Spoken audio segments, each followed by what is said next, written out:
เพลงเอเชีย ม้ง ไทย และดนตรีนาคี ความภักดีในหัวใจจิตวิญญาณความคิด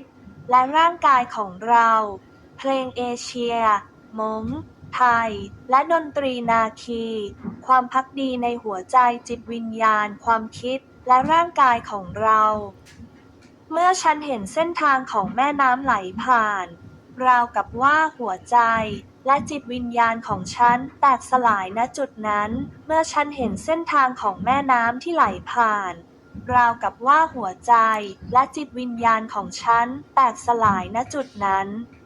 เมื่อฉันเห็นเส้นทางของแม่น้ำโขงที่ไหลผ่าน ราวกับว่าหัวใจและจิตวิญญาณของฉันแตกสลายณจุดนั้น เมื่อฉันเห็นเส้นทางของมหาสมุทรที่ไหลผ่าน ราวกับว่าหัวใจและจิตวิญญาณของฉันแตกสลายณจุดนั้นความภักดีในหัวใจ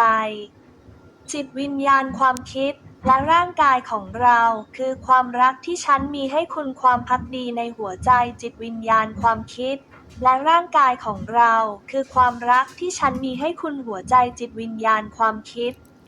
และร่างกายของเราผูกพันด้วยความรักมานานแสนนานหัวใจจิตวิญญาณความคิดและร่างกายของเราผูกพันด้วยความรักมานานแสนนานบาปจากชาติภพก่อนและอดีตชาติที่ฉันได้กระทำฉันจะชดใช้กรรมในชาตินี้บาปจากชาติภพก่อนและอดีตชาติที่ฉันได้กระทำฉันจะชดใช้กรรมในชาตินี้เพียงแค่ได้พบคุณเพื่อบอกกล่าวเพียงแค่ได้รับความอบอุ่นจากร่างกายของคุณก็เพียงพอแล้วแม้ว่าเราจะต้องแยกจากกันและอยู่ห่างไกลกันฉันมอบผ้าศักดิ์สิทธิ์นี้ให้คุณเพื่อห่มคลุมร่างกายของคุณเพื่อให้คุณได้บรรลุความตั้งใจของหัวใจในการเลือกสู่แดนพุทธไม่ว่าคุณจะอยู่ที่ไหนโปรดอภัยให้ฉันสำหรับบาปของฉันด้วยไม่ว่าคุณจะอยู่ที่ไหนโปรดอภัยให้ฉันด้วยไม่ว่าคุณจะอยู่ที่ไหนโปรดอภัยให้ฉันสำหรับบาปของฉันด้วยไม่ว่าคุณจะอยู่ที่ไหนโปรดอภัยให้ฉันสำหรับบาปของฉันด้วยบุญและกุศลที่คุณได้ทำเพื่อฉันจะนำทางฉันไปข้างหน้าแม่น้ำโขงโปรดเป็นพยานหากดวงไฟ2 ดวงลอยลงมาจากน้ำและจางหายไปแต่ความรักของเราจะคงอยู่ความรักของเราจะไม่มีวันจางหายไปแม่น้ำโขงโปรดเป็นพยานหากดวงไฟ2 ดวงนั้นลอยขึ้นมาจากน้ำและจางหายไปแต่ความรักของเราจะไม่มีวันจางหายไป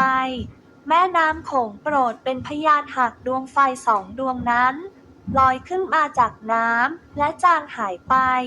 แต่ความรักของเราจะไม่มีวันจางหายไปแม่น้ำและมหาสมุทรโปรดเป็นพยาน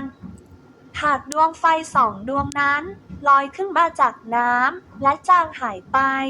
แต่ความรักของเราจะไม่มีวันจางหายไป